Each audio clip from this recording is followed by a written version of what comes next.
Hey everybody, welcome back to another Warhammer many years late. Oh, I forgot to check how late this one was again. Let's check the date real quick. 2013, I think.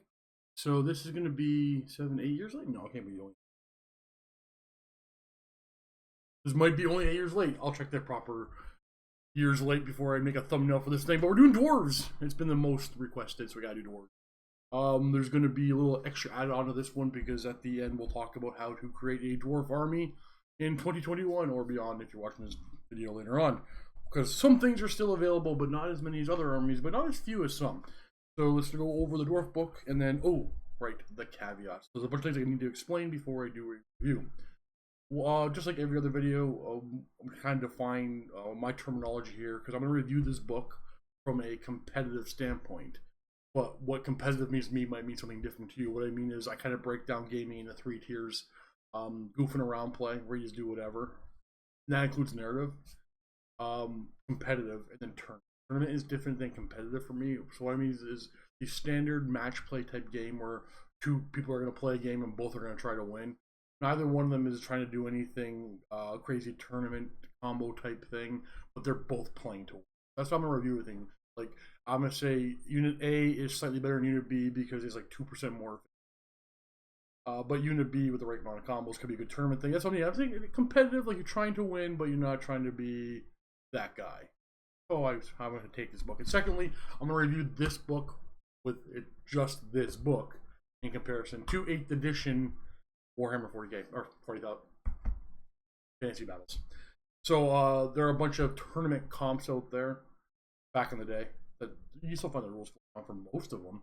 I'm not going to review from any of those any of those standpoints because that can drastically change what I have to say about a unit to unit. It's a different game, so I'm reviewing it only from this book and the 8th edition. Okay, we got that out of the way. Dwarves. Man, this was one of my first armies. So I can't remember exactly because I think my story slightly changes every time. But my very first army was technically Bretonia. I bought I can't even remember now exactly. Maybe it was Archers. Doesn't matter. My first box set was a 5th edition starter set, so Bretonian and Lizardman, and I kind of dug the Lizard, but I never really, even though I kept them, I never really considered them my army. It was Bretonia, but I very quickly bought Dwarf and High Elf miniatures. So they were my original 3 armies, and never had them really fleshed out large early on because I was young. So yeah, Dwarves were one of my first loves. They have a very unique lore and magic system. In fact, they have no magic. They got no wizards, but they are master craftsmen and get to create their own custom magic weapons. Okay, so this is Dwarf book. I don't know how I feel about it. So let's get to the end of it and we'll wrap up thoughts on that. But we have a special rule, obviously, because we have to go for the special rules first. They have the Ancestral Grudge. We got Dwarf Crafted, Resolute, Relentless, and Shield Wall. And some special equipment, as you would expect, from the Master Crafter race. So the Ancestral Grudge special rule is Dwarves always hate Orcs and Goblins. Makes sense, because they took away most of their homes. And Skaven, because the homes of the homes of the Orcs didn't take, the Skaven did. There's a couple of Dwarf strongholds left, but, you know, they keep losing their homes. To determine the level of bitterness the Dwarves feel towards other armies after deployment, but before Vanguard moves, roll d6 and consult the following chart. I love this. Dwarves just are bitter and hate everybody. That's why I love the Dwarves. So if you roll 1 or 2, it's a personal vendetta. The Dwarf General has hatred special rule against the opposing army's general. If you roll a 3 to 4, all friendly characters with the Ancestral Spread special have the hatred against all enemy characters. And if you roll 5 to 6, all Mauls have the Ancestral Grudge special rule, have the hatred special rule against all Mauls in the enemy army. I love the idea of this. Okay, so Dwarves have a great book of grudges. They record their grudges, their beefs, their problems with people, and I love the idea of this. From a narrative standpoint, I love the special rule. From a gaming standpoint, I hate it. Because the only one you really care about, I mean, sure, hating characters is fine. You really want to roll a 5+. You want your whole army to hate their whole army. And that's so hard to balance, because basically, mathematically, 1 in 3 games, you have a really good special rule. How do you balance that? Right? you can play many games in a row and never get the grudge. Maybe the whole book is balanced on your army not hitting the enemy, so it's not a big deal. But then, if it's not balanced on it, then when you do get it, you have a big massive buff. I've never liked army-wide special rules that weren't consistent. From a balance standpoint, from a lore standpoint, I think it's cool. Okay, so 1 in 3 games you have hatred, which is really good. Hatred is really good. New to fantasy, hatred is the first round of combat. You reroll all failed to hit against your enemy. We have the Dwarf crafted. Shooting attacks made with weapons with this special rule do not suffer the -1 penalty when performing a stand and shoot reaction. And you're going to be doing standing and shooting. You have stunty little legs. You have the Resolute Mauls. The special will have +1 strength to a turn in which they charge into combat. So if you ever are able to get that charge off, you get +1 strength. Not a bad rule at all. You are relentless. You never have to take a leadership test to be able to march. With your piddly 3-inch move, you can always move 6 inches. You kind of need this. 3-inch move, even though it's only 1 inch shorter than the man, the average 4 in the game. I think this relentless rule was when it got added on, I think it was added in 6th. It might have been 7th. I can't remember actually. Fantastic rule the Dwarves needed. And we have a shield wall. In turn in which the unit is charged, all Mauls with the special rule receive +1 bonus to their parry save. And this is applied if the opponent is already engaged. If you're already engaged in combat. So most of your units are going to have Resolute and Shield Wall. We'll go over who doesn't do it. So when you charge your +1 strength, when you are charged, as long as you have a shield, you have a 5 up ward save with that parry. Now, because the army has no wizards, we got a special rule. Not because there's a wizard, lore stuff. You have a natural resistance to magic. When a Dwarf army attempts to dispel, they have a +2 bonus to dispel attempts.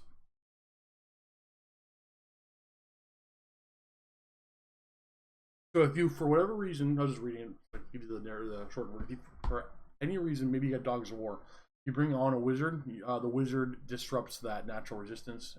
Your wizard can, dispel as normal for them. But that means if that wizard does fail to dispel, you're gonna lose this bonus.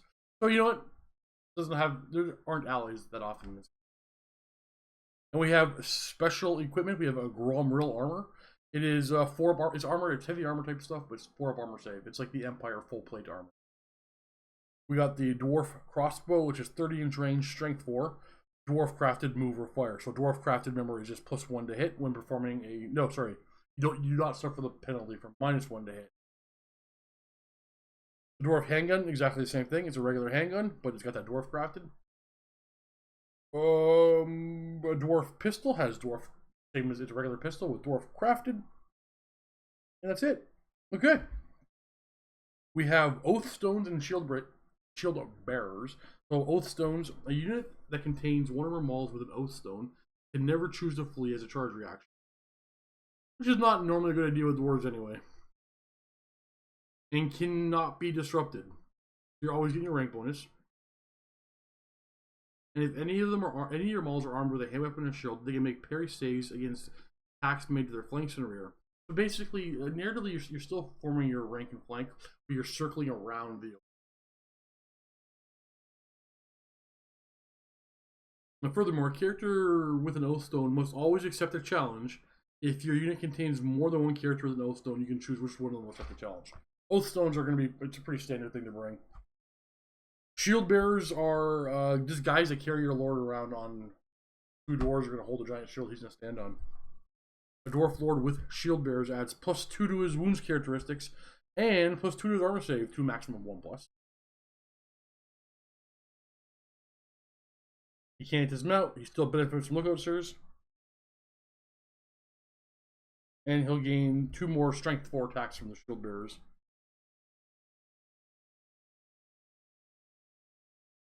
Cool stuff. More, it just looks cool than something you want to use. Okay, so once again, if you watch any of these reviews, you can see me flip back and forth throughout these books. Because these books, while they are pretty, and this is actually one of the ones that's actually, I think, really nice. Like, I love the art. I feel like a lot of the art in this book has been updated and new, because I don't remember seeing that one before. Or even that one, to be honest with you. So I love the art in this book, but we're not going to talk about the art. We're not going to review the book. We're talking about rules today. So you can see me flip back and forth as I go check points and stuff like that. Because we're talking about Lords and Thanes. You have the Ancestral Grudge, Relentless, Resolute, and Shield Wall, so, you know, all that normal stuff. A Lord, you know, standard Dwarf is movement 3. These are weapon skill 7. Ballistic skill 4, strength 4, toughness 5. Toughness 5 is so nice. 3 wounds, initiative 4, that's low. 4 attacks, leadership 10. And then we're gonna go all the way over here past all this beautiful artwork. Your Lord is gonna start out at 145 points. It can take a great weapon, a crossbow, a handgun, a pistol. May take a shield. May take one of the following: an Oath Stone, which is a fantastic choice. The Oath Stone costs 25 points. Remember, you pretty much they don't need support. They can go ahead and fight on their own forever. Or Shield Bearers for 40 points. And then you take a combination of ancestral heirlooms and runic weapons, armor, and talismans for a total of 125 points. So you're going to see that throughout this book, where the average of a lord to take 100 points worth of magic items and stuff is going to be 125 for lords and dwarves. 50 for the hero level characters turns into 75 for dwarves. We love our magic stuff. Your Thane has the same stats with -1 wound, -1 weapon skill, -1 initiative, -1 attack. Your standard hero separation. The Thane is going to cost you. Where are you, Thane? Where are you? 65 points to start. Can't take a shield. He can take an Oath Stone. He can be your BSB for 25 points. You can have 75 points for the magic items or the like. Oh yeah, they just come with raw moral armor. So they start with a 4-up save.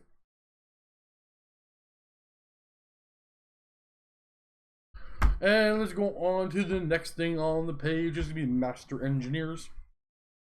Master Engineers are hero level characters that, what are they going to do? What are you going to pay for a Master Engineer? 70 points, 70 points. You have movement of 3, weapon skill 4, ballistic skill 4, strength toughness 4, 2 wounds, 2 initiative, 2 attacks. You come with Gromrel armor. And you can take a bunch of like pistols, handgun. You can take a gun. Now this guy can only take 50 points worth of magic items, but that's not that big a deal. You do have Ancestral Grudge, Relentless, and Resolute, but again, we have 3 other rules for the Master Engineer.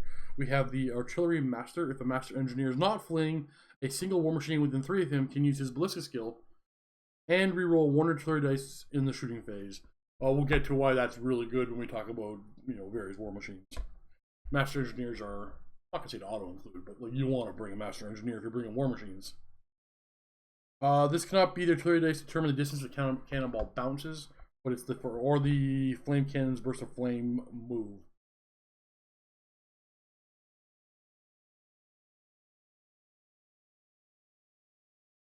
If he uses this rule, he cannot shoot his own weapon in the same shooting phase because he's busy helping the crew. He has the entrenchment special rule. Up to 1 unit with the troop type war machine can be entrenched for each Master Engineer in the army. An entrenched war machine is treated as being in hard cover, and when shot at and charged by models from -1 to hit. Oh, okay. Oh, I'm sorry. I read that like I can't read English. So they're treated as in hard cover when shot at, and then when charged, they're -1 to hit in close combat. It can pivot, but if it moves for any reason, the entrenchment is destroyed. And then stand back, sir, special roll. So a model of this special roll is within 3 of a war machine. I'll take a look at sir roll as if he's within 3 of a unit with 5 or more models. So you know what? He's protected by the war machine. Entrenchment, great. I don't find to be all. Yeah, I mean, you know what? Entrenchment is good. I mean, -1 to hit from shooting. I mean, in the game of Warhammer Fantasy, where 6s wound anything, bows do kill war machines eventually if you throw enough shots at them. But the -1 to hit on these artillery crews in close combat when they're charged is pretty good when you consider that I'm assuming there's armor on the crew. We'll get to that later. But they're also toughness 4 crew because they're dwarves. So a little more defensive than your average, a lot more defensive than your average war machine. Next we got Rune Smiths. The Lord level Rune Smith is, let's check points first. So keep that in our mind as we're talking here. 120 points for a Lord level Rune Smith. Movement 3, weapon skill 6, ballistic skill 4, strength 4, toughness 5, 3 wounds, 3 initiative, 2 attacks, leadership 9. He's not a fighter, but he can fight. Getting a shield, comes with Gromrel armor. He has all the special rules. Magic resistance 1. No, sorry. Magic resistance 2. The hero level has magic resistance 1. And then the standard rules. We also have Forge Fire and Rune Lore, which I'll get to in a second. But this guy can take 150 points worth of runes and magic items and junk. Okay, so Forge Fire. All friendly infantry mauls in a unit joined by a Rune Smith or Rune Lord gain armor piercing special rule. That's actually pretty good. That's worth 50 points to a unit easy, right? Well, 45. So if the Rune Smith or Rune Lord leaves the unit, they lose the armor piercing special rule. Makes sense. And Rune Lore, a model with the special rule, can attempt to channel Dispel Dice as if he was a wizard. Not terrible. Now, this Rune Lord may be mounted on an Anvil of Doom for 170 points. The Anvil of Doom is a lot less interesting than it used to be. It used to actually be a big old anvil that rode around on wheels like a chariot. Now it's pretty stationary. Excuse me, missed. Okay, a Rune Lord with the Anvil of Doom gets +2 his wound characteristics, +2 to his wounds characteristics. He also gains the Unbreakable special rule, and he turns into a War Machine type. Okay, we got a whole page of rules here, but we'll go through this. So a Rune Lord and his Anvil Guard, because there'll be 2 Anvil Guard guarding the Anvil of Doom, are treated as a single model. A Rune Lord cannot dismount. There are, however, 2 sets of characteristics, one for the Rune Lord and one shared profile for the Anvil Guards. The Rune Lord and the Anvil Guards use their own weapon skill, strength, and instrument attacks when they attack. Each can attack any opponent in base contact. The Anvil Guard attacks do not benefit from any weapon, runic or otherwise, carried by the Rune Lord. Makes sense. But they do gain the armor piercing special rule because of Forge Fire. The Anvil Guards and the Anvil have no wounds or toughness values, and therefore cannot be attacked separately. However, if the Rune Lord is removed as a casualty, we assume the Anvil Guards are slain alongside their master, and the whole model is removed from play. The Anvil Guards are basically weapon skill 5, initiative 2, 2 attacks each with strength 4. A model mounted on Anvil of Doom comes with a 5-up ward save, or gets one. And then we have the Locus of Power. If you have one or more Anvil of Dooms on the battlefield at the start of the magic phase, add 1 dice to both your power and your dispel pool. A model mounted on the Anvil of Doom can use each of the following bound spells once per friendly magic phase, as long as he's not moved this turn. The Anvil can pivot on the spot before casting, and the range of the bound spell is measured from the Anvil itself. Okay, so we have 3 different spells. The Rune of Hearth and Home is an innate bound spell, power level 3. It is an augment spell that targets every friendly dwarf within 24. The target unit gains immune to psychology. That's it. That's it. So immune to psychology. Bound level 3. Every friendly dwarf within 24, immune to psychology. In a game where your lowest leadership for this army is going to be 9, like your basic core troop is leadership 9. And BSBs. Okay, moving on. Rune of Oath and Steel, innate bound spell, power level 4. The Rune of Oath and Steel is an augment spell that targets a single friendly dwarf unit anywhere on the battlefield. The target unit increases their armor value by 1, to maximum 1+. So start the caster's next magic phase. Not bad. And then we have the Rune of Wrath and Ruin. Innate bound spell, power level 5. It's a direct damage spell with range 24. Causes 2d6 strength for his distributed shooting. I don't like this at all. This is not great. Because you're getting no bonus to your casting value because you have no wizards here. Power level low. I mean, if you don't roll double 6s, which isn't bad for this thing because they're all innate bound spells, your opponent's gonna dispel them. You're never gonna get these all. So paying 170 points additionally to my Rune Lord, who's already 120, I said, plus magic items. Like, I'm not paying 400 points for a character that's immobile. Is it immobile? I think he can move 3. I think he can move 3 inches. Doesn't matter. For a spell that can be 2d6 strength 4 hits, you have some of the greatest shooting in the game. those points are better spent on more guns. And then immune psychology +1 armor save isn't bad. It's actually pretty good. But the points you're put on this unit, you can buy a whole unit of dwarf point. Nah, I can't see any value in the Anvil of Doom. Now, I will add that there might be a combo later on, magic items or whatever I haven't seen yet, but I can't see this thing ever being worth its point.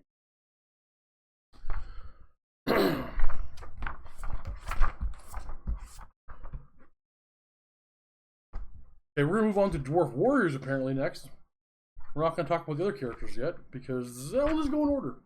So Dwarf Warriors are your standard dwarf warrior. Let's see how many points you're paying for. 4 units, Dwarf Warriors. You start off with 8 points per model. You have that movement 3. That's what you got. Weapon skill 4, very nice. Ballistic skill 3, strength 3, toughness 4, 1 wound, initiative 2, 1 attack, leadership 9. So toughness 4, leadership 9, ancestral grudge, relentless, resolute, shield wall. All fantastic things. No rule I didn't see back on the special rules page. I thought dwarves.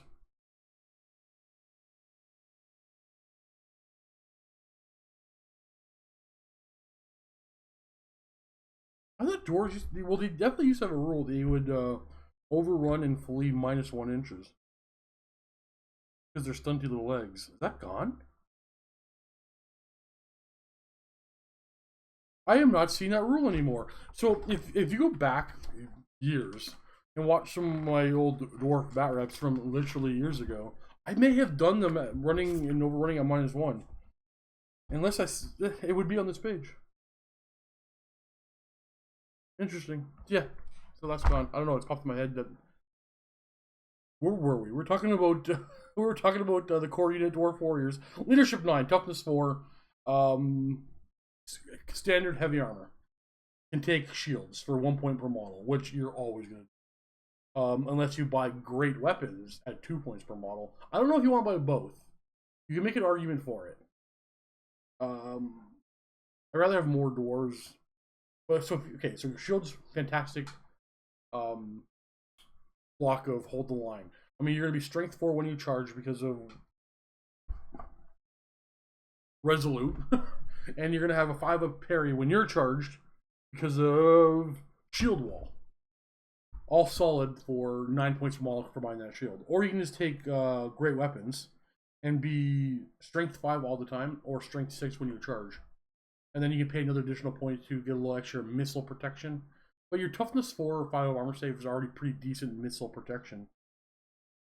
So I don't know if I want to pay the extra point. But either way, if you want to take him 10 points per model with great weapons or 9 points per model with the shield, there's no wrong answer. Both are good. Though I would lean probably. I don't know. It depends on the rest of the comp. Because if I'm gonna go melee, like if I'm bringing a lot of guns, I'll take the shields and I'll fight whatever gets to my. If I'm going aggressive and want to go, I'll just want to chop everything up. I want to take those great. But I think I lean a little more on the great weapon side than the shields. We also. Oh no, let's stay in line. Next we have Quarrelers and Thunderers. Those are core, right? Yes, they are. You can make an entire army of just guns. Now, Quarrelers and Thunderers are both the standard Dwarf Warrior stat at 12 points per model. They both come with heavy armor. The same special rules. The Quarrelers have crossbows. Sorry, dwarf crossbows. And the Thunderers have the dwarf handgun. They can take shields for 1 point per model, or they both can take shields for 1 point per model. The Quarrelers can take great weapons for 2 points per model. So I like the idea of Thunderers with shields protecting my flank. Gun. And then when they get charged, they have a 4-up armor save and a 5-up parry on the turn they're charged. At 13 points per model, like that's not bad at all. Like you can decently fight with these Thunderers. The Quarrelers, you can take great weapons. And just, I mean, they have a move or shoot weapon, but if the enemy gets too close, charge them with great weapons, chop things up. But I think the shield option is still pretty good for your Thunderers, having that 4-up, 5-up on the turn they're charged. You're still not a terrible combat. But Quarrelers are pretty good counter chargers on the flanks. Thunders are pretty good holders. Either way, you have decent guns or ranged attacks. Now, obviously, it isn't cheap. It's still 13 points, 13 to basically 14 points per model. Not cheap. You're not gonna. The dwarves are expensive. You get a lot of good stats. You got to pay for them, right? But your core units can be all ranged weapons if you want. Oh, next we got Longbeards. These are the older dwarves, which are also core. This is insane because this unit would normally be in a special section for any other faction, but they're core. Longbeards are weapon skill 5, strength 4, toughness 4. Same 2 initiative, 1 attack, but you are gaining strength 4 base, weapon skill 5 base on a core. Now these start out at 12 points per model, so they're like 50%. They are 50% more expensive than Dwarf Warriors, but you're gaining better weapon skill, better strength, immune to psychology, and the old Grumblers special rule. Now, to me, the better strength and weapon skill are already worth it.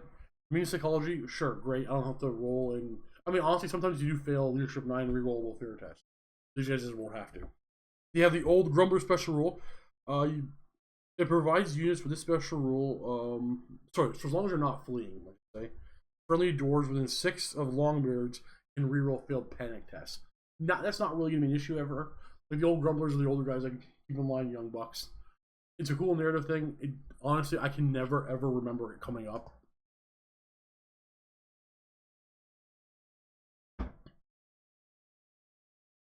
They can take shields for 1 point or great weapons for 2.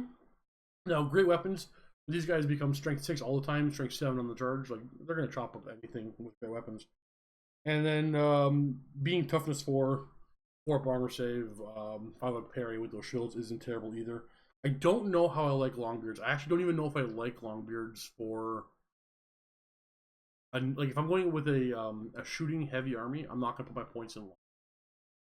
But if I'm gonna go fighty heavy, maybe I will buy a unit of Dwarf Warriors with great weapons, but I'll let the Longbeards carry the bulk of the work. Because even at strength base strength 4, on the charger strength 5 if they don't bring a great weapon. But you're already initiative 2. I say my opinion is bring great weapons as much as you can. You're gonna be swinging last most of the time anyway. Might as well chop right through the armor. Elves are really good at killing elves, and dwarves are really good at killing dwarves. As it seems to be. I mean, you're gonna have high armor with dwarves, but you can also have high strength with all your combatants. And I think that's it for core. Yeah, solid core. I mean, I get Dwarf Warriors being the only core kind of boring, but give them something else. Longbeards, a very specialized unit. Like this is stat-wise, they're very equivalent to like an Elven White Lion, Swordmaster, things that would appear in a High Elf special. We have these Longbeards over here in core. And then Quarrelers and Thunderers. Yeah, I mean, I guess it's typical to see range units like this in core. They seem more specialized to me because of the standard heavy armor, the upgraded weapons, all the special rules they have. They can be very defensive or be offensive. They just feel, and they're also expensive point wise. They feel very special. Like these units are Quarrelers, Thunderers, Longbeards are the type of units you would see in another army's special section. But that's the thing with dwarves. Like you're just more of a veteran, better equipped baseline army, right? But in trade-off, your core troops are as expensive as everybody else's special ever. So yeah, you pay a premium, but you get a premium, right? Okay, we have Hammerers for the first special unit. The Hammerers are the personal guard of the king. Weapon skill 5 base, 2 attacks base, leadership 9, otherwise dwarf stats. They come with only heavy armor, whatever, that's fine, and a great weapon. Sorry, I meant like they don't come with real armor is what I was trying to say. The heavy armor and a great weapon. So 2 attacks per model at strength 6. They have the King's Guard special rule, and they're stubborn. Their leadership 9 stubborn. So awesome. The Keeper of the Gate, that's like the sergeant, can take a runic weapon worth up to 25 points. Otherwise, they can take a runic standard worth up to 75 points. And I forgot to check. Yeah, so the Longbeards can take a runic standard worth of 50 points. Nobody else can. Okay, let's see what Hammerers get. The Kingsguard. If the Dwarf General is in a unit of Hammerers, any member of that unit can accept the challenge. As long as the General's in the unit. Okay, it's not that great. So any regular Hammerer can accept the challenge. Not issue. Can accept the challenge on behalf of the King. They're only toughness 4, and they're only 5 of armor save, so they will die, but they pack a punch, and they're stubborn, so they're going to take some casualties, but they're going to hold on. Now, if you want something that's just going to be hard as hell to shift, we're going to go to Ironbreakers. Oh, hammers are 14 points a model. Did I say that? Hammers are 14 points a model, as are the Ironbreakers. Ironbreakers are Longbeard stats, except they have leadership 10. These guys don't want to shift. They come with a Gromrill armor and a shield, so they have a 3-up armor infantry. Remember that parry turns to 5-up the turn they're charged? Except they have a rule called the Shield Wall of Gromrill. I'm going to go over here and read that for you, because if I remember it correctly, it just means they're always getting the +1 to the parry save. Just not when they're charged. Okay, so they're a 3-up armor with a 5-up ward save in close combat. This is the unit where you want to put that Oath Stone. They can always parry. They're fighting all the way around. Never going to lose their rank bonus. Leadership 10. They don't take many casualties from standard combat. Now, they're going to be magic acceptable, but I think everything Dwarf is, kind of. Well, everything in the game is. But they are super... This is the tank unit. There's no other infantry unit in this game that is this tanky. Outside of like combos and buffs or whatever. I'm talking just the core basic unit.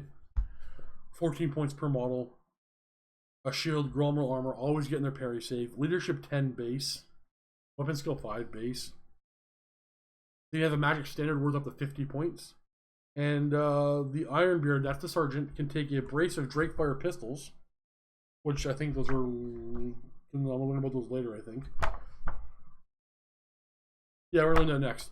Or he can take a Cinder Blast Bomb for 15 points. The Cinder Blast Bomb... Now, Ironbreakers are literally, narratively... I'm going to give you a quick one. They're literally the tanks underground. They live underground. Well, the dwarves live underground. But they are... they're protecting the caverns and the caves. A Cinder Blast Bomb is a missile weapon that uses a stone throw rule. The model can move, but not march, and fire the weapon. But the range is minimum 2 inches to a maximum of 8 inches. Its strength is 3, 6 under the hole. Its armor piercing and multiple wounds D3. Here, when throwing through roll artillery die is a misfire. Roll D6 on a 1. You set to the small round template over the thrower. On a 2+, it's just a dud. I don't know if I want. I'd buy that for the lulz, but I'm not going to rely on it. Only 8-inch range. We got miners. I love miners. They mine. They have pickaxes. I love these models. I love everything about the miner models. They've been around forever. 10 points per model. Standard dwarf stats. They come with a great weapon and heavy armor. So basically, you're paying for a regular dwarf warrior with a great weapon. 10 points per model. Exact same stats.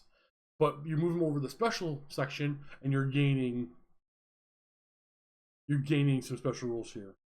It's just underground advance. Go ahead and find that page so I can explain to you. Underground advance. A unit with a special rule can deploy using the ambusher special rule. I don't like that sentence. A unit with this special rule can deploy using the ambusher special rule. Okay. Additionally, in a turn in which a unit arrives from ambushers, they are counted as being in soft cover. So they pop up, they dig out from underground, pop up somewhere else in the field, and get soft cover for turn. Who cares about soft cover? Well, that's not bad, don't get me wrong. But I love the idea. There's some other combos for other units, which is having a super fast, aggressive dwarf army and having miners pop up in your backfield. I love the idea of it. They can take, well, I think the sergeant can take, let me see this. The entire unit can take blasting charge at +2 points per model And the Prospector, that's the Sergeant, can replace his great weapon with a Steam Drill.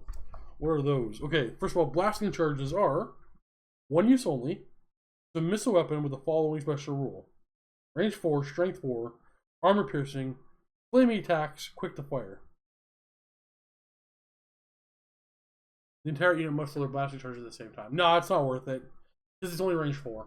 If it was range, you need at least 10 or 12 on that to be worth it, I think. Yeah, I'm not paying 2 points more for that. The range is too short. However, the Steam Drill is a combat weapon.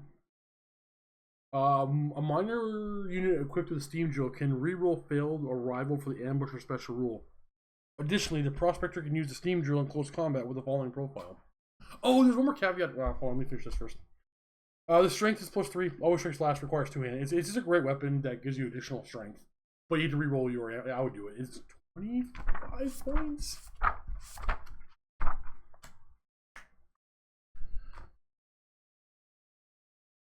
Yeah, it's 25 points. I would do it. I don't care. It's expensive. I would do it. I'm going to point something out that maybe it's already in the comments, and if you're this far along the video, hopefully... you might have left already. So for some reason, I'm unable to sort it out as to why or fix it, that these book review videos get just a metric butt ton of ads along the bottom for our mobile viewers. If you're on a mobile and you're seeing a bunch of ads, I wish I told you this at the beginning of the video. If you just skip right to the end, and then go back to the beginning, all those ads are gone. They're all embedded little ads on the bottom. I'm going to get no pennies from you, but at least you won't get annoyed by those ads. I don't want to annoy you. Yeah, miners, love them. Love them. Okay, Rangers are next over here. Rangers are...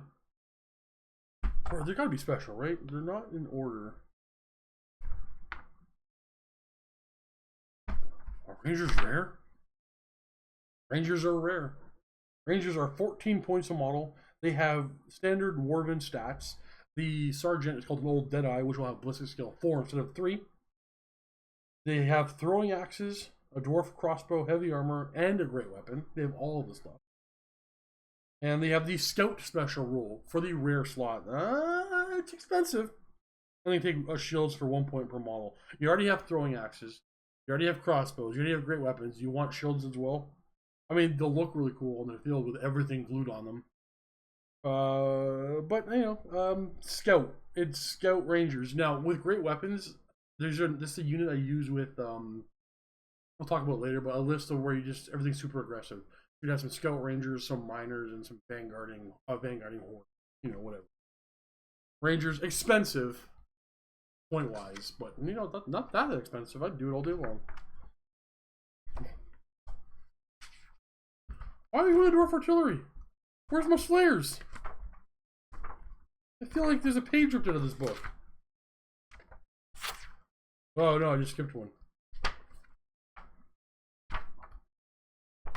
Alright, so before we get to artillery, we're going to talk about the greatest of the dwarves, the Slayers.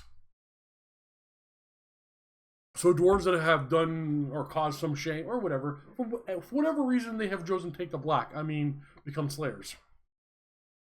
These guys need to die in combat, so they no longer wear armor.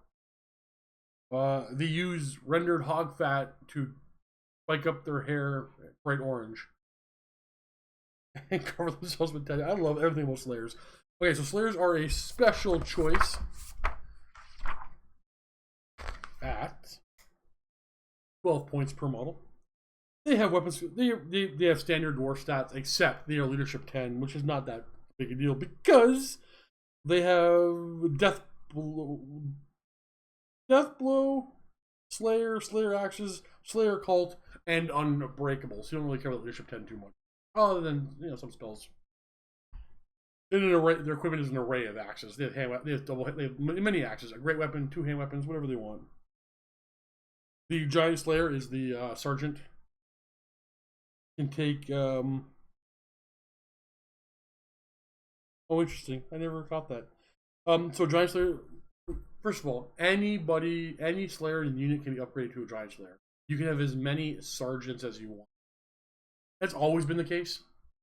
But I thought it was one Giant Slayer can take up to 25 points worth of runic weapons, any Giant Slayer can take up to 25 points for the runic weapons. I don't know if you ever want to, but it's kind of cool. The musician is standard bearer, and they can take a runic standard worth up to 50 points. But you have toughness 4 and no armor save. You are going to die, but you are unbreakable. Let's talk about all the special rules you're going to get for 12 points from all of them. The problem with this unit, I want to talk about that right now. These are so amazing that because these models are no longer available is why I'll never start another Dwarf army. Because I would have to have Slayer. Though, Mantic makes, not Mantic, Avatars of War makes a beautiful Slayer alternative. Avatar of War, hold on, let me look that up. I got some websites opened up to talk about afterwards, but my mind's here.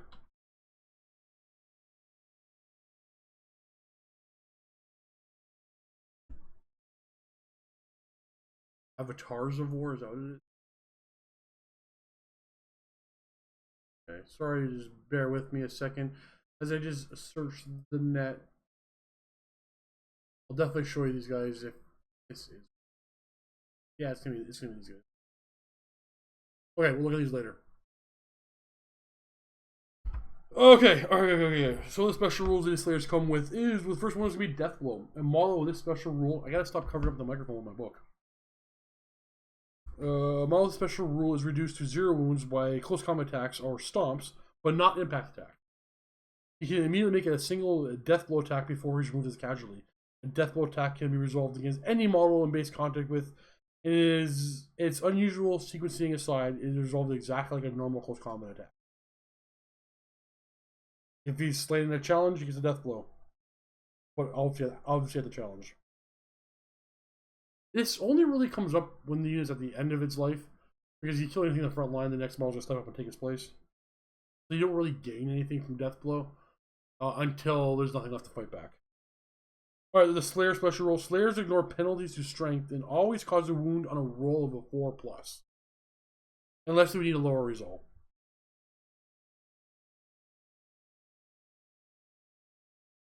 So, without explaining it, like without reading it out right, so basically if you're fighting something with, say, toughness 6, say toughness 6 and you charged it, you're strength 4, well you have the resolute special rule, so you get +1 strength on the turn you charge.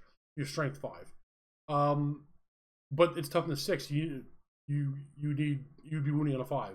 With this special rule, you go up to strength 6 basically, for all rules purposes, and you wound on a 4+, and its armor save is modified by your modified strength. So you're just always wounding. They kill monsters. They kill any monster. They wound them on 4+. They wound anything on a 4+. The Slayer Axis special rule is Slayers turn up the battle with many axes. At the start of each combat, a Slayer must choose to fight with either a great axe or a pair of axes.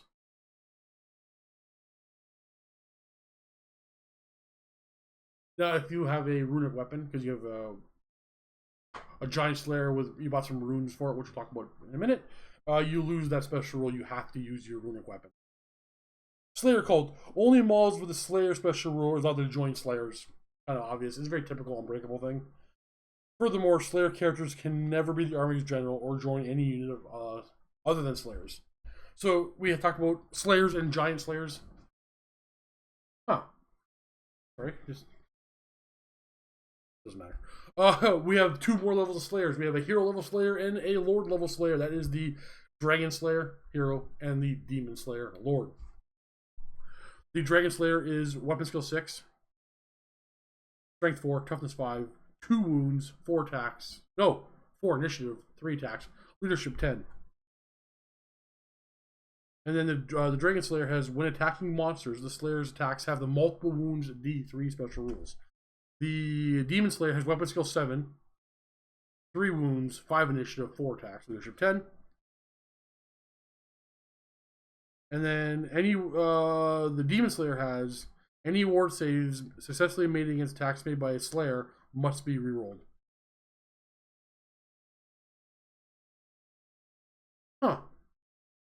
I would assume that the Demon Slayer would also gain the D3 damage thing. So Dragon Slayers have D3 damage. Demon Slayers have must reroll ward saves from their attacks. Kind of makes sense.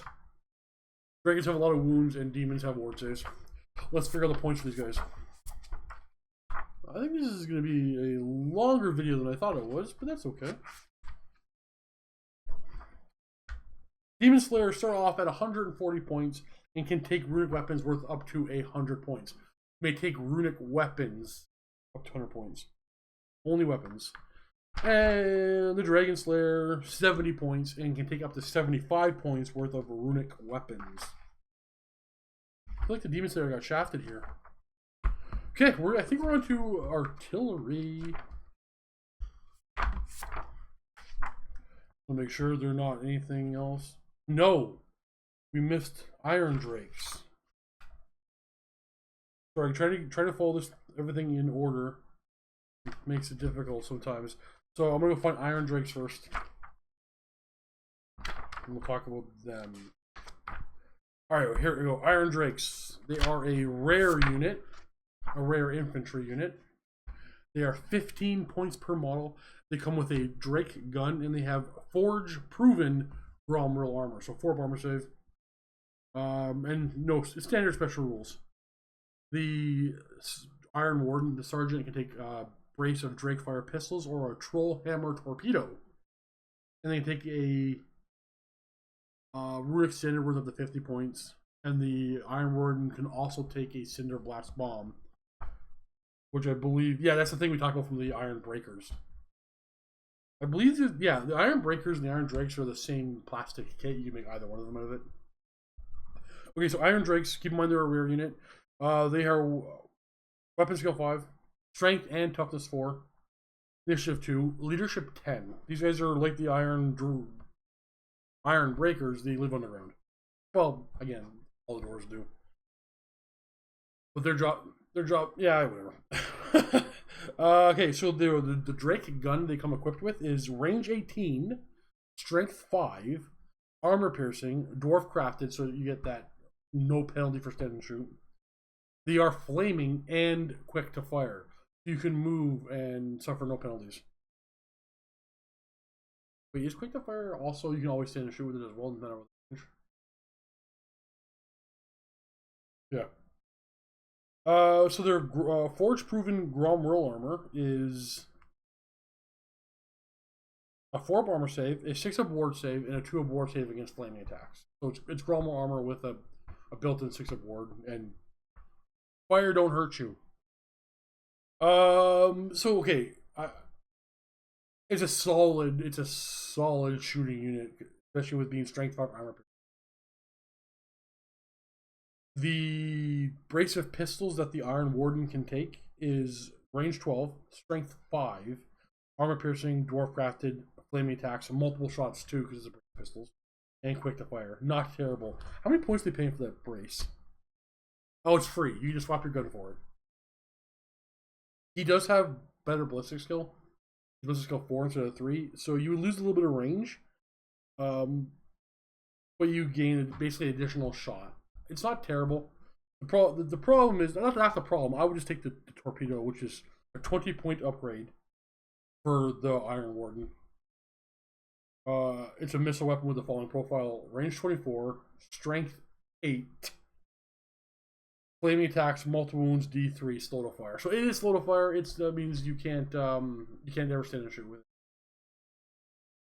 which is very reasonable. The rest of the army will do. The rest of the unit will stand and shoot. But I mean, if you could split fire, this thing would be amazing. But no, it's a good piece of artillery that can hide. The only downside of these Iron Drakes, I think, is they're rare. They're in the rare section, which means they're fighting for points. But I think the Iron Drakes win out most of the time. It's a solid unit because it's a great shooting unit that's going to stand and shoot pretty well on you. But they can also fight with their toughness 4. 4 up armor, 6 up ward save. They are strength 4 base. If they charge you, they're strength 5. Oh, they're base strength 4, yeah. So the strength 5 when they charge. And they're dwarves. They're just gonna be decent fighters. They're not bad fighters. And they're primarily a missile unit. Okay, so Iron Drakes, even though they are rare, I like them. Again, only thing about the point cost 15 points. That's expensive, but maybe too cheap. The only negative I can see these things are they're rare.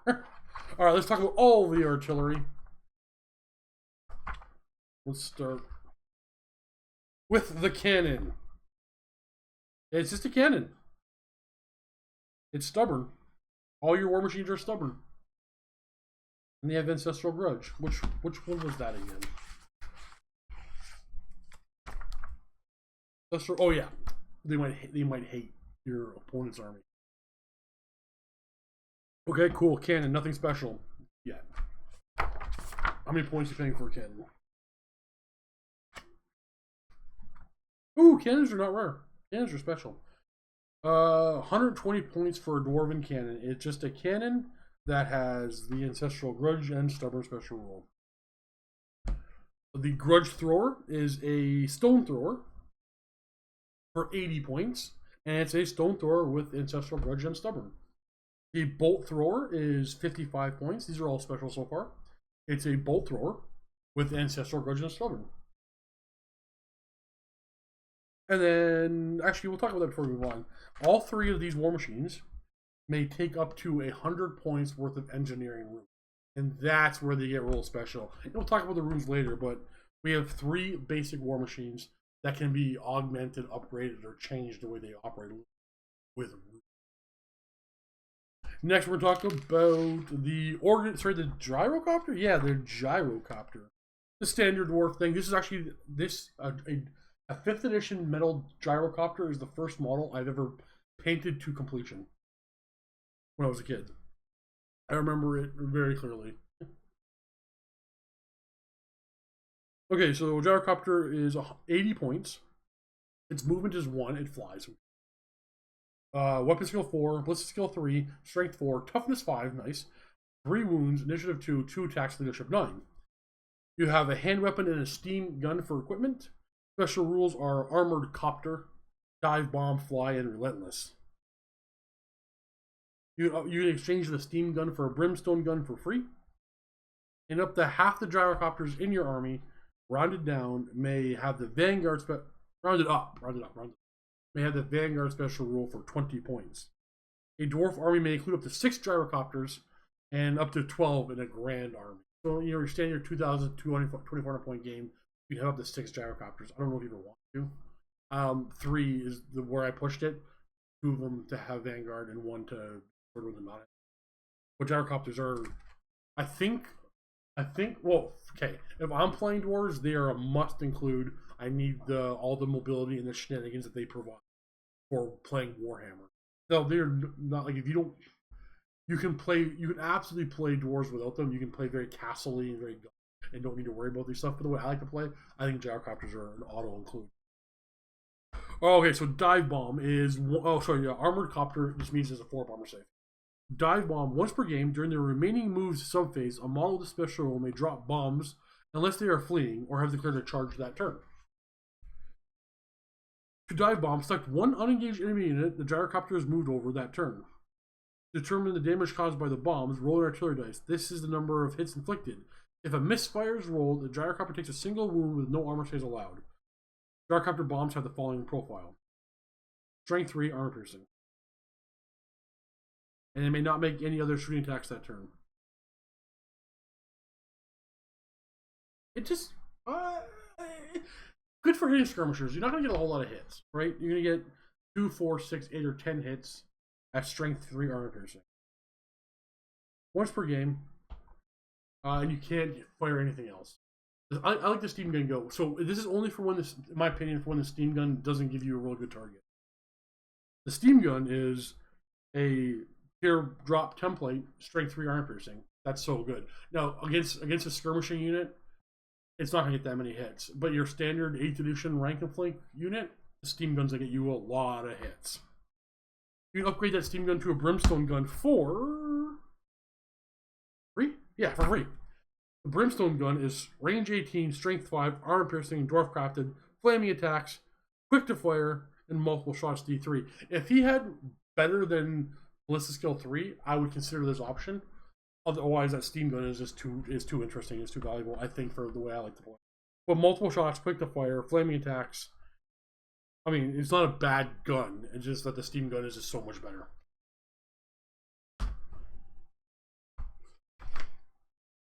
Okay, over in the rare section, we're going to talk about the Gyro Bomber instead of the Gyrocopter. The Gyro Bomber is 125 points. It comes with a clatter gun. I think it has the same stats. Actually, look right here. Yeah, it's the same stats as the Gyrocopter, even though it's a little chunky. So it has a 4 bomber save, flying relentless. Its bombing run special rules is during the remaining move subphase, models with the special rule may drop bombs unless they are fleeing or have decided to charge. To make a bombing run, select one unengaged enemy unit that the Gyro Bomber has moved over that turn and place a large 5-inch round template over that unit. Can't cover friendly models, that's typical. Roll to scatter and damage as if it were a stone thrower. If a misfire is rolled, consult the chart below.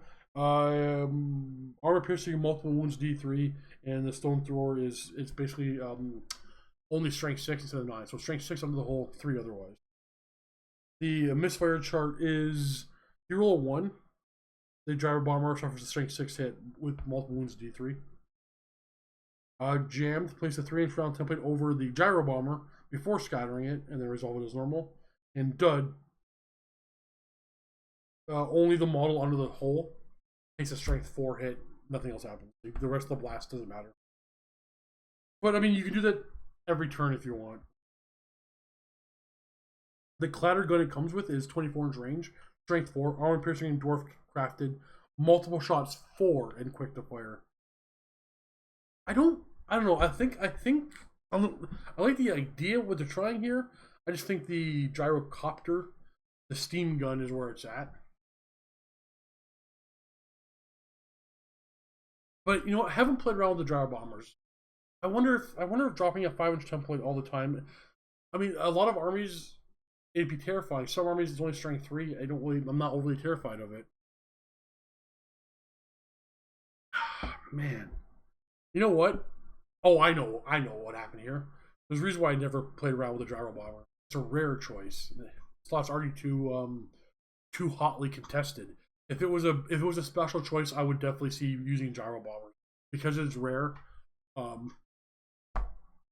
rather spend my rare points elsewhere. I think that's exactly what happened here.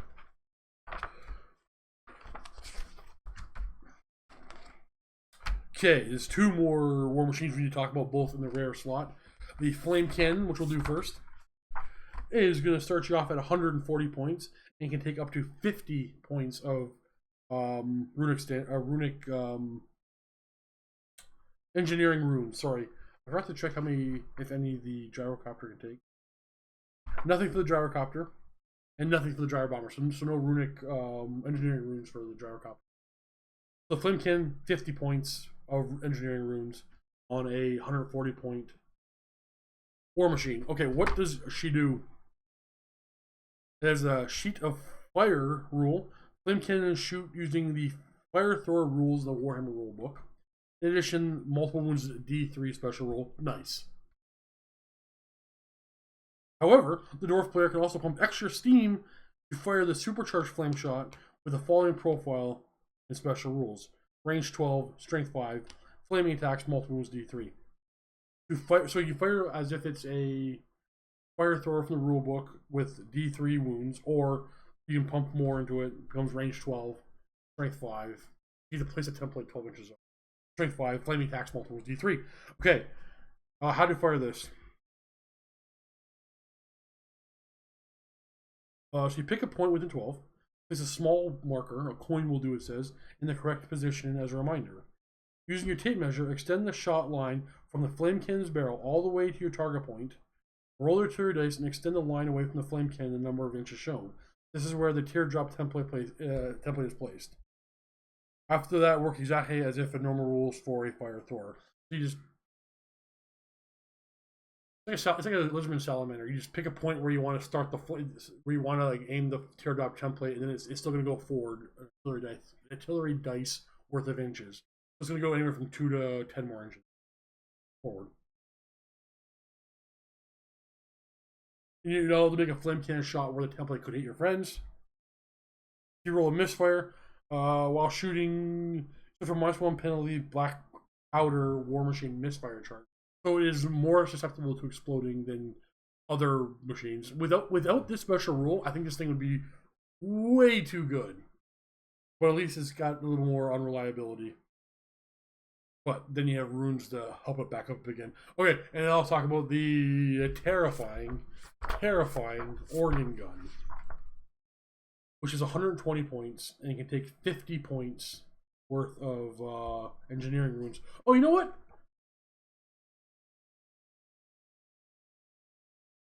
A dwarf crew come with light armor, not heavy armor. I think it said heavy armor earlier. I think I just assumed. Oh well. The organ gun, oh, and the flame cannon are also stubborn. And the organ gun, how she operates is, and keep in mind, an engineer can join this and use the engineer's ballistic skill. Organ gun has the following profile: 30-inch range, strength 5, armor piercing. You fire the organ gun, select a target accordingly to the normal rules for shooting, and roll 2 artillery dice to find out how many shots are fired. So artillery dice, 2 artillery dice worth of shots. If one of the artillery dice is a misfire, the firing mechanism is not working properly, or it suffers a minor jam. All shots with the organ gun suffer a -1 to hit. Not terrible for one misfire. If both are misfired, no shots are fired, and a critical fault has occurred, roll d6 and consult the black powder war machine misfire chart for the Warhammer rulebook. If the number of shots of the organ gun is equal to the number of shots fired by the organ gun is equal to the total of both artillery dice. After determining the number of shots, roll number of dice to hit using the crew's ballistic skill, applying the appropriate modifiers. However, the organ gun never suffers a penalty hit for firing multiple shots. So, I would bring an engineer, give him a ballistic skill 4, and 2d6 shots. Sorry, two artillery dice worth of shots at 30-inch range, strength 5, armor piercing. And we haven't even augmented this thing yet with engineering room. So a solid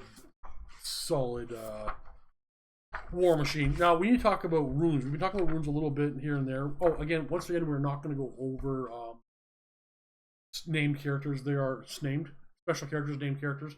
There are some good ones to talk about, in the wrap up of the series.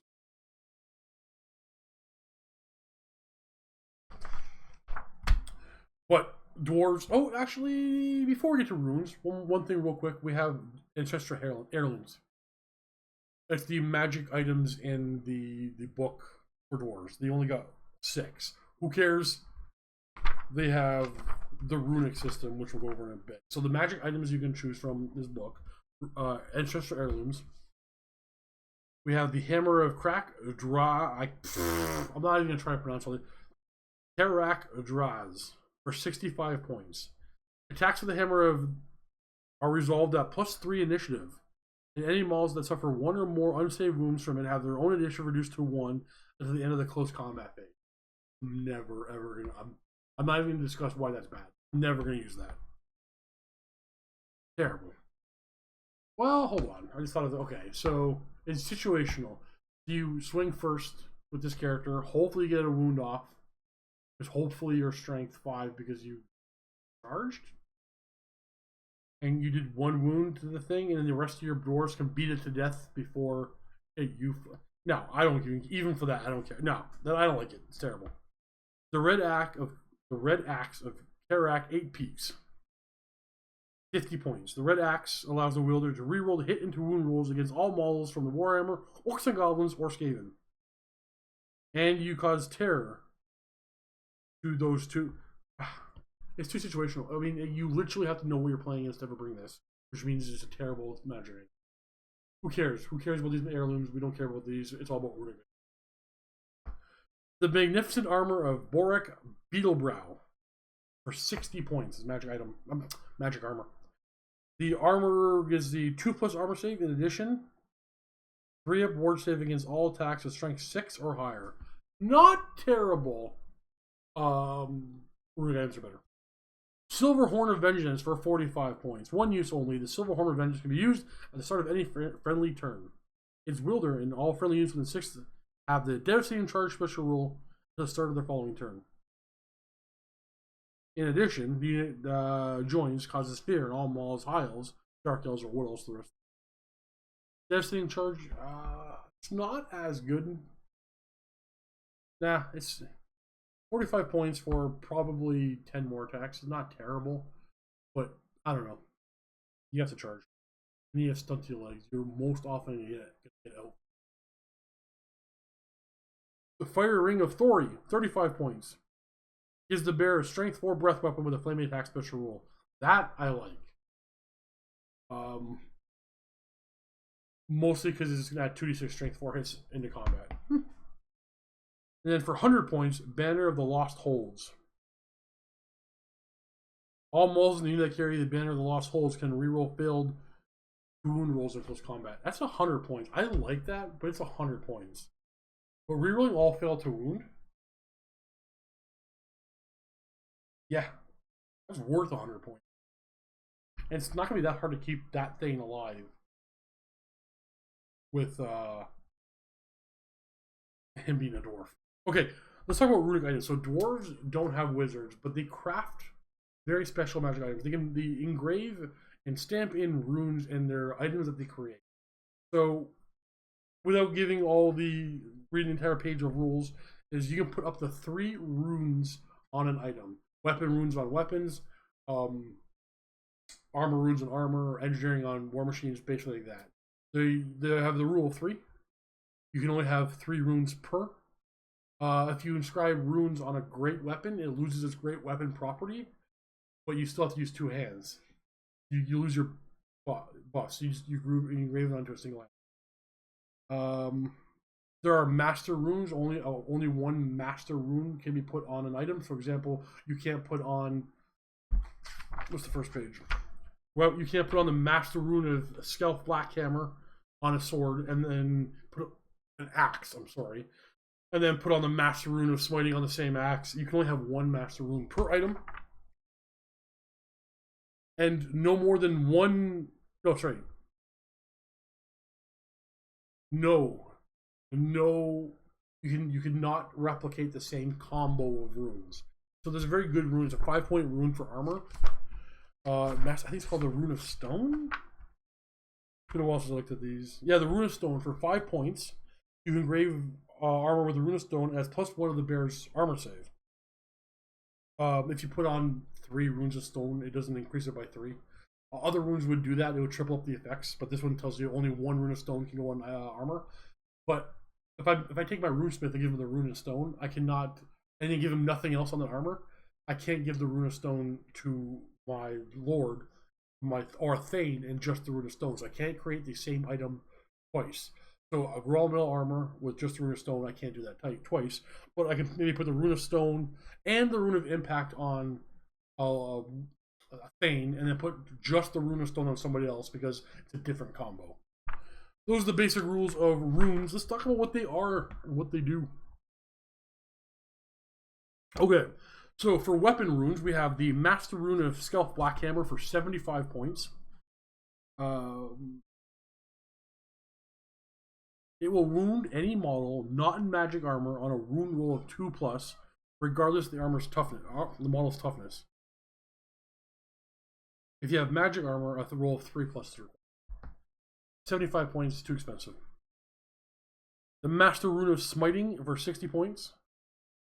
You gain the multiple wounds d6 special rule. Not bad, but it's 60 points.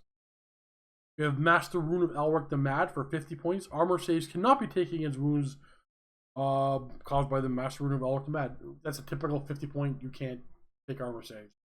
Every army has that sword somewhere, right? We have the Master Rune of Breaking for 50 points. If a dwarf with a weapon, blah, blah, blah, blah, blah.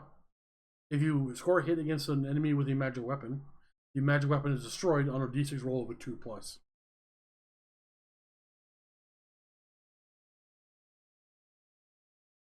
Too situational for me. We have the Master Rune of Dragon Slaying for 50 points. When hitting a dragon, you always wound a 2+, and have the multiple wounds 2 special rule. I hit my mic. Master Rune of Flight, 30 points. The rune, you can throw your weapon 12 inches. It always hits a 2+.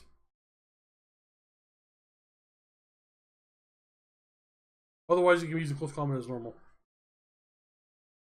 Okay, so your characters are gonna be strength 4. You can throw your hammer like Thor 12 inches and hit at a 2+.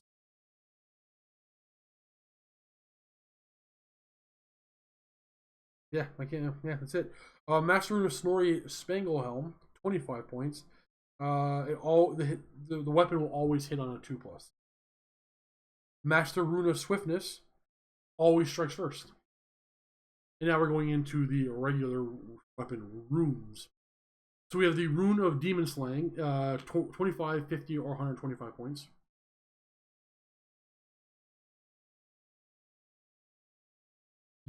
Any model with the Demons of Chaos hit by this weapon are +1 to hit and wound. Oh, off. If you have the second rune, like two of them on, you will gain additional +1 to hit and wound. Oh no, they relist everything. Okay, so for 25 points, you put on the Rune of Demon Slaying. You get +1 to hit and wound against Demons of Chaos. If you have 2 runes, it costs 50 points. 2 runes of Demon Slaying. You receive +1 hit and wound and gain the multiple wounds D3 special. Or you can pay 125 points to have 3 runes of Demon Slaying.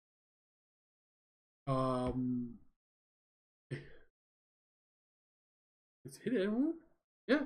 Hit and wounds on a 2+ against demons. It has multiple wounds D3 and no ward saves can be taken. That is amazing. Amazing. Amazing against demons. But you have to know you're playing against demons, and I hate tailoring. I like all comer lists no matter what.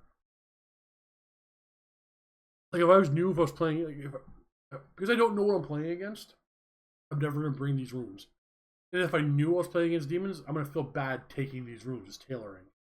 So I personally never liked any magic item or special rules that's tailored to one particular. All right, Rune of Fire. 10 points, 50 points, 125 points. You want to put 3 runes of fire on an item. If you put 1 rune, you get the flaming attack special rule. You have 2 runes of fire engraved on a weapon. The grants the wielder strength 4 breath weapon and the flaming attack special rule. That's not bad for 50 points. You have 3, weapon is 125 points, but you gain flaming attack special rule, strength 4 breath weapon, and multiple wounds D3. That's too expensive for 125 points. Ring of Fury, so 25, 60, or 100. If you engrave 1 rune of Fury, you get +1 attack. You engrave 2 runes, +1 attack and frenzy. 3, +1 attack, frenzy. And after each successful hit, it grants another attack. Roll the hit and wound is normal. Do not generate further attack. 100 points. That's not bad. That's actually quite good. But that's all of your runes. You don't have... Like, I can see that being real good on a Giant Slayer or Demon Slayer. You don't really have a whole lot to buff your strength, and you need buff strength. It's not going to be... Okay, so the Rune of Dismay, 20, 45, or 80. So 1 rune, you get the Fear special roll for 20 points, whatever. 2 runes. Fear, you get Terror. You get Terror. And then all 3 runes, 80 points. You get Terror. And any enemy is in base contact with you except for -1 to your leader. Fear, Terror, it just isn't good anymore in 8th edition. And the -1 panel leadership isn't going to make that big. Rune of Cleaving, 10, 35, or 65. 1 rune gives you armor piercing. 2 runes gives you armor piercing and +1 strength. And 3, armor piercing +1 strength and killing blow. Not bad for 65 points. For having 3. Rune of Might. You can only do this one twice. 1 engraving gives you doubles your strength against toughness 5 or higher in close combat. Ooh, so I immediately go, okay, I'll put 1 Rune of Might and then the Master Rune of Flight. You can throw your hammer at strength 8. But no, it's only in close combat. If you're engraved with 2 Runes of Might, you get the multiple wounds D3. against foes with toughness 5 or higher. And then the third rune will have no. Rune of Striking, 10 points gets you 1 engraving for +1 weapon skill. 35 points gets you 2 engravings for +1 weapon skill, and reroll failed to hit rolls in close combat. Not terrible. But you don't care about the +1 weapon skill. And then 60 points gives you 3 engravings for weapon skill 10, and reroll failed to hit in close combat. That's not bad, but it's also 60 points. The Grudge rune for 25 points. These are all weapon runes still. Like, we have a lot of runes to go over. Still 4 pages of runes. After these, there's 6 pages total. For each Grudge rune in your army, nominate 1 enemy character or monster at the beginning of the game. The wielder of this weapon engraved with the Grudge rune gets +1 to hit, and reroll failed to wound rolls in close combat when attacking the nominated model. Multiple runes have no further effect. Rune of Parrying for 25 points. A weapon engraved the Rune of Parrying causes all enemy models to attack the wielder in close combat and -1 penalty to hit rolls. Multiple of this rune have no further effect. So if you put, no, you can't do that. Nope. All right, the last one is the Rune of Speed. 5 points. Weapon Rune of Speed gets +1 initiative for each Rune of Speed. You can use a +3 initiative by 5 points, 5 points. It doesn't increase in points. Well, what's a good combo here? What do I like? I like to have at least +1 strength. And the only way to get that is 2 runes of cleaving for 35 points. For an additional 30 points, you can get Killing Blow on top of that. I don't care about that, I don't think. So 2 runes of cleaving. Good third. And then maybe the Rune of Fury. So this the first Rune of Fury costs 25. The first Rune of Cleaving costs 10. The second Rune of Cleaving costs 35.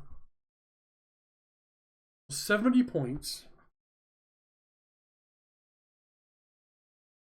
It's +1 attack, +1 strength, and armor piercing.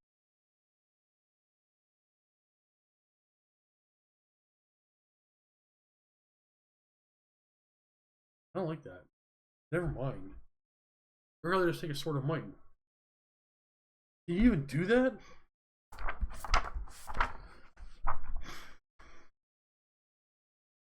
I'll pay just 20 points for +1 strength.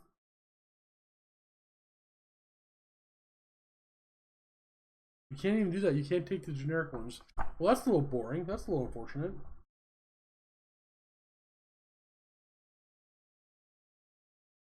Okay, so always strikes first for 25 points. And then I still need better strength. I'm not playing with my heroes with strength 4. That's not going to do anything. So we're going to have to put 2 runes of cleaving.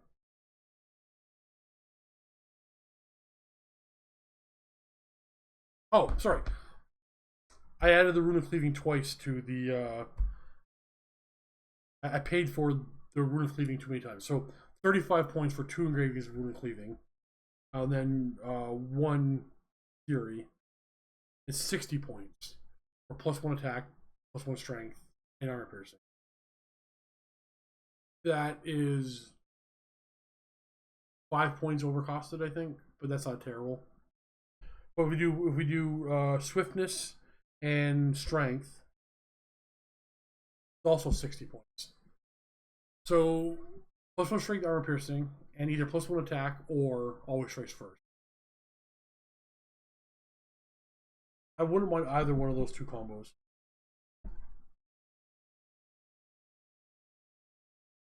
Not overly happy with the weapon runes. Like, you used to be able to do a Rune of Cleaving, the first engraving used to in the previous book, for 20 points, just give you +1 strength. I missed that. The weapon runes not that interesting. I probably rather just have a great weapon. Lose my shield. Armor runes. Okay. The Master Rune of Adamant, 100 points. You gain Toughness 10. This rune cannot be combined with any other runes. It's the only rune you can have. 100 points, Toughness 10. 6 always wounds. Toughness 10 is not worth 100 points. Maybe it is. It's not. The Master Rune of Gromrill. Armor gain engraved the Master Rune of Gromrill gain a 1-up armor save that cannot be improved upon in any way. Alright, so I'm already saying I'm going to take the Master Rune of Gromrill and a great weapon for Strength 6 Lord. Alright, Rune of Fortitude, 35 for 1, 50 for 2, 75 for 3. 1 engraving gives you +1 toughness. 2 engravings gives you +1 toughness and a 5-up ward save. 3 engravings give you +1 toughness, 5-up ward save, and the wearer suffers an unsaved wound from attack from multiple wounds. Roll a d6 on a 2+. He only suffers 1 wound, regardless of how I'm at. That's too situational. Multiple wounds doesn't pop up enough. But 50 points for +1 toughness and a 5-up ward isn't bad at all. At all. Like, you typically pay, what, 35 points for 5-up ward save? It's like paying 15 points for +1 toughness. I know that value drops the higher your toughness is, because this is definitely going on a character that is already toughness 5. This is going to drop you up to 6. I mean, bump you up to 6. But that's a bargain. 50 points, +1 toughness, and a 5-up ward. Next, we got Rune of Iron. 20, 45, or 70, depending on how many you want to put on. 20 points, +1 wound. 45 points for +1 wound and +1 toughness. 3 engravings, +1 wound, +1 toughness, and regeneration 5+. That's not bad. +1 wound is definitely worth 20 points. We have the Rune of Shielding for 20 points. The Rune of Shielding grants the wearer 2+ ward save against wounds caused by shooting attacks from all magic missiles. Multiple wounds have no further effect. If you want to run off on your own, fantastic. Just gonna check one thing.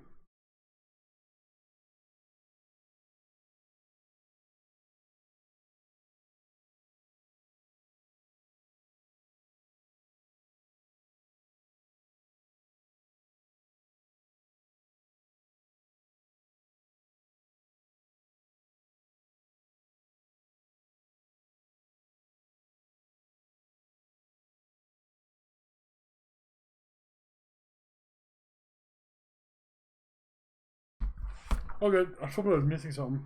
I'm not. A few seconds of me reading.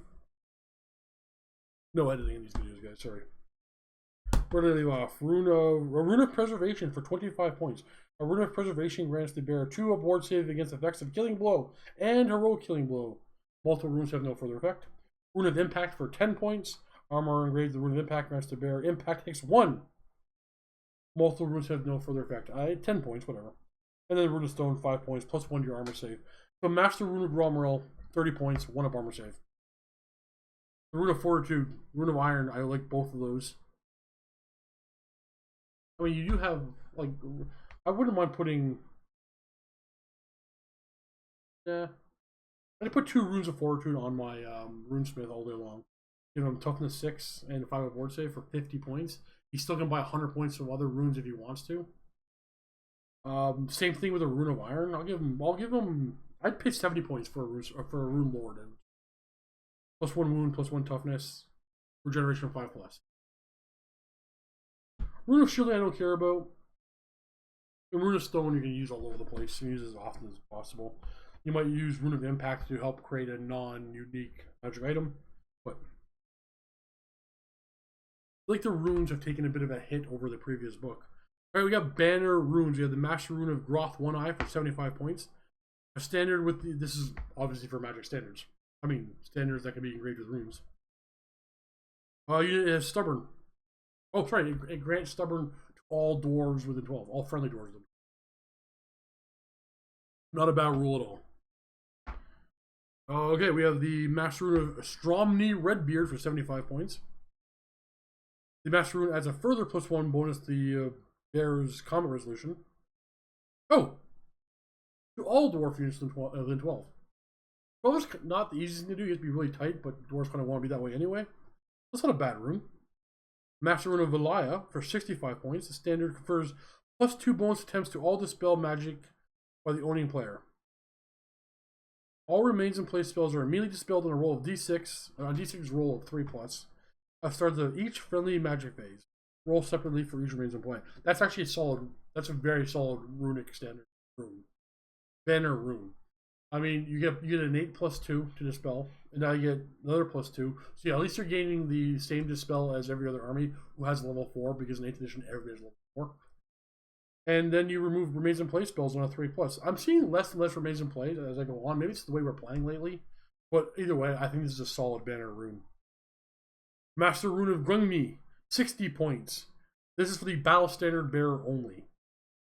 The bearer gains a 4 board save. Additionally, it confers a 5 board save against wounds caused by shooting attacks and all magic and missiles to friendly units within 6 of the bearer. Not a bad rune at all. Rune of Battle. Okay, maybe the first one is not a master rune. 1 engraving 35, 2 engraving 70, 3 engravings 125. 1 engraving gives you +1 bonus to your combat resolution. 2 engravings gives you +2 bonus to your combat resolution. And then 3 gives you +2 bonus to combat resolution, and fight in an extra rank special rule the bearer's unit. That's pretty good, but it's also expensive. It's going to give you a lot of more attacks, and give you more combat resolution, and then a +2 combat resolution. It's very expensive. 125 points. We can definitely turn the tide of combat. But like the stubborn one, not bad either, because your dwarves, I mean, the longer they're in combat with you, they're probably like if you lose the first combat because they charge you and get all their charge bonuses and extra strength and all that kind of stuff, you're probably gonna start winning combat after that. So Rune of Stubborn is good. It's probably the better of the two, but I mean, just winning outright, probably worth 125 points. Rune of Slowness, 35 points, 50 points, and 80 points for 1, 2, or 3. Any foe's charging unit, including a bearer of the Rune of Slowness, subtracts D6 from the charge roll. It's so broken good. It's so broken.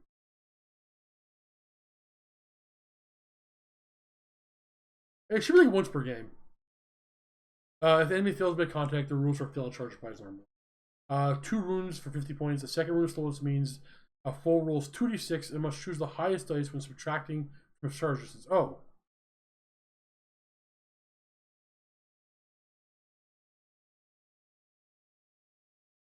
What?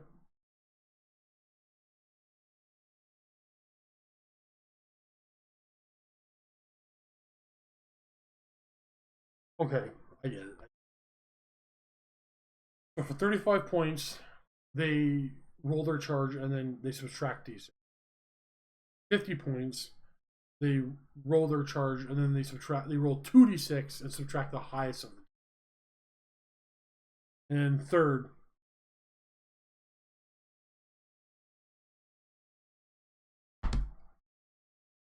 the third one is they get those things where they have to roll 2d6 and subtract the highest of the two.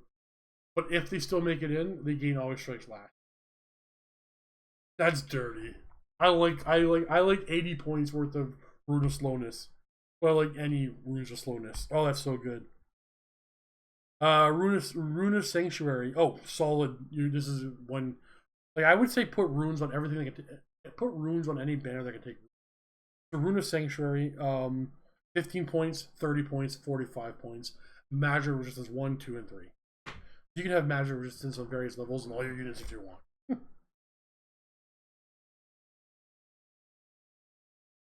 Rune of Stoicism for 35 points. A unit gains Stubborn. Remember, you can have multiple runes of Stoicism as long as you have different combos, right? Stroller's Runes. 35 points. Unit against Vanguard. I love this on a horde. I was talking to you earlier about, like, it's a big horde with the Stroller's Runes vanguarding forward, a couple of Gyrocopters vanguarding forward, miners coming from behind, scouting our Quarrelers. Like, I'm tired of fighting in my territory all the time with my dwarves. Let's go fight in your territory for a change. And the Rune of Courage for 20 points. Immune to Psychology. The Ancestor Rune for 20 points. 1 use only. Multiple runes have no further effect. A standard bearing the rune allows the bearer to make a break test on a single d6. Once used, the rune is expended. It's really good. But, I mean, you don't want to lose combat. Alright, Talismanic Runes. Master Rune of Balance for 50 points. I think these are all Yeah, these are runesmith type stuff. This is for a runesmith or rune lord only. During the magic phase, the rune allows the owning player to roll d6. On a roll of 4+, he can remove 1 power from his opponent's pool and add his dispel dice. Always, always, always, always bring this. That's a big shift in the magic phase. The rune of spite for 25 points. Every time a model with the master rune of spite, suffers an unsaved wound in close combat, the model that inflicted this, every time the wearer takes a wound, the unit that caused that wound will take a strength 5 hit. Not bad for 25 points, but not necessary. Master rune of passage for 10 points. The unit that he joins automatically passes dangerous terrain test. Rune of warding, 15, 35, 40 points. 6 aboard save, 5 aboard save, 4 aboard save. Typical way of the core rulebook in value right there. Rune of spellbreaking, 25 or 45 points. Rune Smith or Rune Lord only, one use only. When a spell has been cast, a Rune Smith or Rune Lord can use a rune to dispel it automatically without needing to roll dice. This cannot stop a spell cast with irresistible force and cannot be used to dispel remains in play spells other than the moment they are cast.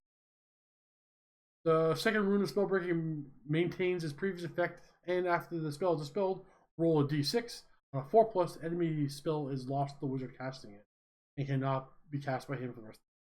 The third rune has no effect. So it's a 25-point dispel scroll on a rune. Remember, you can make combos of items, so you can have multiple dispel scrolls, basically. And then for 20 additional points for this dispel scroll, if 50-50 removes the spell for the rest of the game from the enemy wizard. It's honestly, you should kind of competitively, I would have 2 runes of spell breaking on an item for sure. Rune of Luck for 15 points, 1 use only. The model of the Rune of Luck can reroll a single to hit, 2 wound, or armor save. Multiple runes have no further effect. Rune of Furnace. The model has a 2 aboard save against fire, and it's 5 points. So you make many little combos there with the talismanic runes. Engineering runes. This is where it's at. This is where you want to spend some points. Even though you kind of want to do it everywhere. Master Rune of Immolation for 30 points. 1 use only. Obviously these are for your war machines. The dwarf player can cause war machines engraved with the Master Rune of Immolation to explode at the end of any battle round before determining the combat results. Both the war machine and its remaining crew are immediately removed from play. And each enemy unit in combat with the war machine suffers 2d6 magical strength 4 hits with the flaming attack special rule allocated as per shooting. Any units who have charged that turn may make an overrun and survived may make an overrun. And this rune will also trigger the moment the war machine dies. If it loses last wound. It's kind of a nuts to you. I'm gonna blow up my own war machine, or you killed it, now it's gonna blow up, and you might just die. It's funny. Master Rune of Disguise. The war machine will count as being in hardcover. Rune of Penetrating. You can engrave up to 2, 40 or 50 points. Increases the one engraving increases the strength of the war machine by 1 to a maximum of 10. Pretty much only good for grudge throwers, organ guns, bolt throwers. You know what? All of them except for the cannon. Never mind. If you engrave the 2 runes of penetration, you get +1 strength to a maximum of 10, and you can re-roll a single failed to wound roll during the course of the battle. A 3rd rune of penetration has no effect. Ooh, I never. Note, in the case of a grudge thrower, this bonus increases the strength of both values. Okay, that's really good for a grudge thrower. Because the grudge thrower is a small template with strength 9, strength 3, strength 10, great, whatever. But making the rest of the blast strength 4, that is good. So a grudge thrower is 80 points, if I remember correctly. Put 1 rune of penetrating on it, 120 points. Strength 10 for war machine. Fantastic all day long.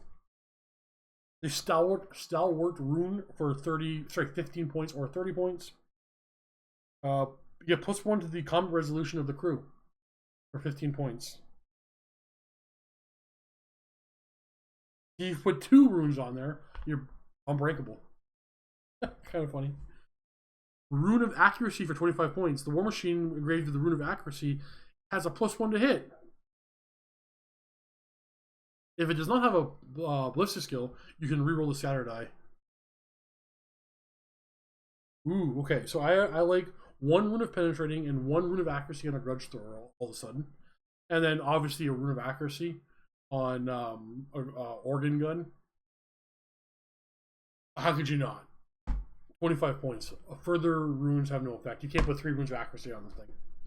Rune of Forging for 25 points. A war machine with a Rune of Forging can reroll the 3 dice whenever a misfire result is rolled. However, you must accept the result of a second roll. Multiple of this rune have no effect. So Rune of Accuracy, Rune of Forging on an organ gun. Pretty typical. The Rune of Seeking. Rune of Seeking for 15 points. Bolt throwers only. +1 to hit against mauls with the Fly special rule. So you can get Rune of Accuracy and Rune of Seeking for +2 to hit against things with Fly on a bolt thrower. But I'd rather spend my War Machine points on not a bolt thrower with dwarves. And then finally, the Rune of Burning to add, flaming attacks to a weapon. But more importantly, if you want to bring 2 cannons, you have 1 engraved with the Rune of Forging, and then the second one engraved with the Rune of Forging. And because you can't have 2 things engraved identically, you spend 5 points to the second one and also give him the Rune of Burning, so they're not identical. Yeah, this makes Dwarven War Machines really, really good. Okay, Dwarves, love them. Love them. Elite Infantry, great leadership, no magic offense, good magic defense, customizable magic weapons, but your artillery is where it's at. Like the old saying from years ago was, you're going to cast Comet of Cassandora. Great, I'm casting Cannibal to spell that. That was a dwarf go-to. Now, if you want to start a dwarf army in 2021, there's not a whole lot you can buy. Let's take a quick look at what's still available to purchase. We have the Longbeard kit, which also I think makes hammerers. The Longbeards and hammerers are available to buy. Your engineer is available to buy. Your dwarf lord or thane is available to buy. Look at there, he comes with his own oath stone. You got rune lords. We have gyrocopters, gyro bombers. There's the hammerers, Ironbreakers, and Iron Drakes still available. But that's literally it. So Thunderers, Quarrelers, I think are a mainstay. You don't have to have them, but you're gonna have a hard time finding them. If you don't want to use Longbeards as your core troops, like you have a core troop available to buy in these Longbeards, but warriors, they're gone. Thunderers, Quarrelers, they're gone. All of the war machines, I believe, are gone. Yeah. So dwarves are a real hard one to start in 2021. You have to eBay, Bartertown, try to find some stuff.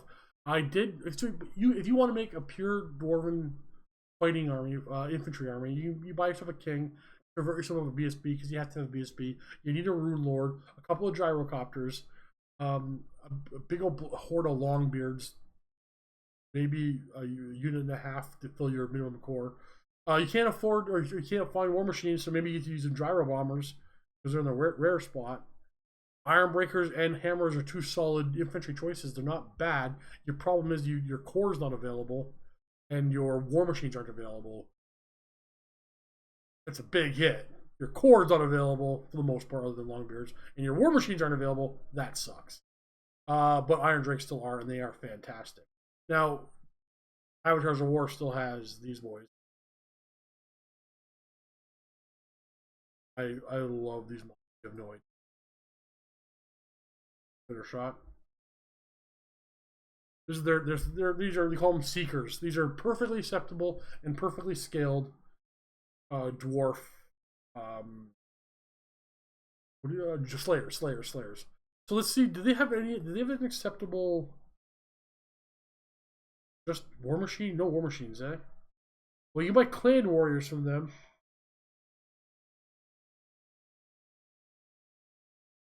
Doesn't look bad. I think I'm not loving their clan warriors. You know what? No, I do. They're not bad at all. I take that back. I like them. Okay. But I love their Seekers, their Slayers. But this is unfortunate. This is not one of the easiest armies to play nowadays. But I suspect it won't be too hard to find war machines out there, or just warriors out there, because I think the main reason why we're having trouble finding miniatures nowadays is not scarcity. I think it's because people are starting to play this game. It's a total war, and this army is no longer exciting, right? The wars were in the first game, the first release, so people have gotten over this. So maybe the miniatures are out there to buy. But look at the comments if anybody knows a good place to buy Dwarf Warriors. Share, help each other out. See if you want to start dwarves, what you need. But I mean, look at you got your basic characters. You can definitely do it. It is not your typical dwarf army, unfortunately. Now that being said, I'll tell you there are a lot of things in Warhammer that you can do that can make the game real unfun for your opponent. And that's if you sit in the corner of your deployment zone, no matter what it is. You stand in a castle, the dwarven castle, just your infantry, you're fighting guys up front, gunners on the sides or up front, doesn't matter, but your war machines in behind, and you just bombard the enemy, and they spend the whole game getting to you, trying to get to you through your cannons and your organ guns, and then your gyrocopters are steaming their infantry. You can kill your opponent outright before they ever get to you. That's not fun. Try not to do that. Try to find other ways to play your dwarves. I mean, you can definitely play all no shooting dwarves, which unfortunately is the easiest thing to do right now, and just go all close combat. You already are really good in close combat. You don't need all those guns. It seems like a very dwarven thing to do. And you know what? For the remaining of these upcoming many years late reviews, I'll try to go over and see what is possible to buy if you're looking to get into armies. But I think for dwarves, you're going to have to unfortunately do some third party and or used miniatures trying to find this out, because it's just rough. It's just rough. I can accept not having clan warriors and having to use Longbeards. I really can. I can do that. Not a big deal. I want Thunderers. I do. I want handgunners. I want Quarrelers. But I need an organ gun. You gotta have a cannon. Even though cannons are really. So yeah, there you go. Dwarves, love them. Fantastic little guys. Stunty, angry guys. Solid rules. Solid army. Not fun to play against. If you do that thing, don't be that guy. Let your opponent have fun too. Thanks for watching. Stay tuned for more. Happy working.